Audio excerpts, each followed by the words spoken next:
La Bolivie est-elle au bord du chaos? Son président Evo Morales a fui au Mexique. Une crise politique qui se propage dans la rue. L'armée s'est déployée. Il y aurait près de 10 morts, des centaines de blessés. Bonsoir, Gaspard Estrada. Bonsoir. Vous êtes directeur exécutif de l'Observatoire politique de l'Amérique latine et des Caraïbes. Avant de revenir sur le départ précipité du président Morales, un mot sur la situation du pays, notamment dans la capitale. Vous avez des contacts, vous avez parlé avec eux. Comment ça se passe pour eux sur place? C'est vraiment le chaos?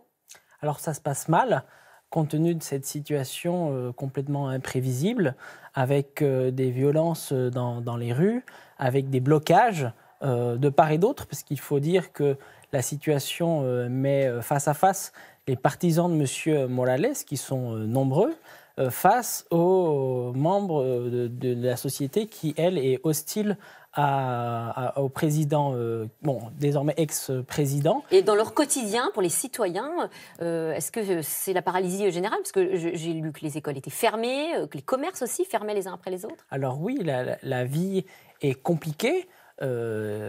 Aujourd'hui à La Paz, compte tenu de ces blocages, il y a eu aussi des scènes de violence, il y a eu des services publics qui ne sont pas assurés. Et donc, les transports en commun. De ce point de vue-là, la situation est compliquée, surtout que cela fait suite déjà à une situation très dure que vit la Bolivie à la suite du premier tour de l'élection présidentielle le 20 octobre, à la suite de laquelle il y a eu de nombreuses mobilisations des pour et anti-Morales. Alors justement, on va y revenir. Comment est-ce qu'on en est arrivé là? Parce qu'après 13 ans de pouvoir, il a suffi de 72 heures pour détrôner Evo Morales. Qu'est-ce qui s'est passé? Racontez-nous.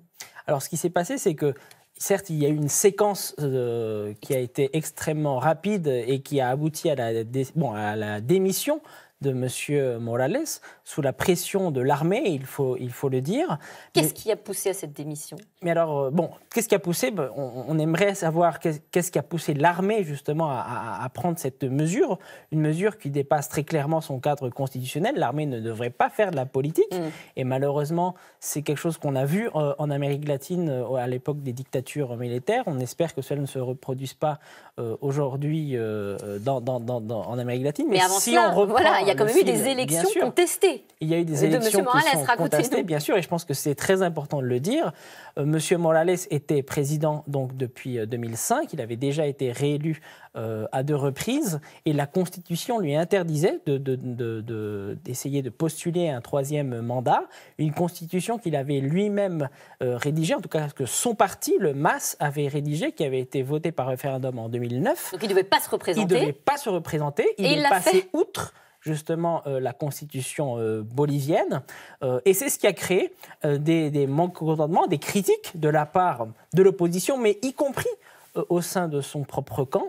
Et c'est ce qui explique pourquoi, contrairement à 2014, lorsqu'il avait été élu haut la main dès le premier tour, eh bien, ce premier tour a été vécu d'une manière beaucoup plus tendue, puisque le soir du scrutin, l'organisme électoral n'a pas pu accorder le vainqueur. Sa confiance. Le Monde, dans son éditorial aujourd'hui même, parle d'une tentation autoritaire, celle dont vous parlez également. On a quand même l'impression d'un immense gâchis, parce qu'il faut rappeler que le bilan de Morales est extrêmement positif. Absolument, le bilan de Morales est extrêmement positif. La Bolivie a changé entre l'arrivée et les 10 ans de sa présidence. Absolument. Que ce soit sur le plan économique, c'est-à-dire le PIB s'est multiplié par plus de 3 fois, l'espérance de vie a augmenté, les salaires ont augmenté, l'emploi aussi, et donc c'est vraiment un pays qui s'est métamorphosé sous Morales. Cela étant dit, c'est un pays qui reste très dépendant de l'exportation de matières premières, et notamment du gaz, aujourd'hui le lithium, et c'est pour ça que cette atmosphère de crise et cette crise politique, elle aura aussi des conséquences sur le plan économique pour la Bolivie. Il a quand même fait reculer la pauvreté, il a réduit le niveau de pauvreté en divisant son taux par 2 sous sa présidence. Il a réussi à changer le quotidien des gens.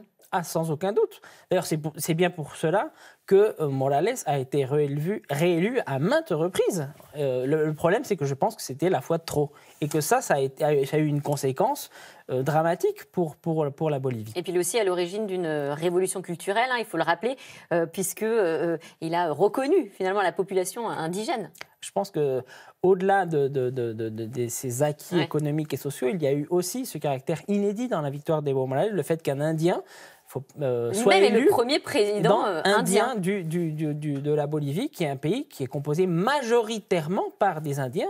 Et de ce point de vue-là, cette séquence qui s'est ouverte en 2000, lorsque vous avez un Indien à la tête de la Bolivie, un ouvrier à la tête du Brésil, Lula, vous aviez même un prêtre à l'époque, Lugo, à la tête du Paraguay, vous aviez un changement du personnel politique qui était assez intéressant. Alors, pour le remplacer, une femme, Jeanine Áñez, comment est-ce qu'elle est arrivée au pouvoir ? Alors ça, c'est une bonne question parce qu'elle fait suite justement à ces questions que nous posions par rapport à l'armée et au fait que ce processus est vraiment entaché, de mon point de vue, de facteurs qui sont illégaux.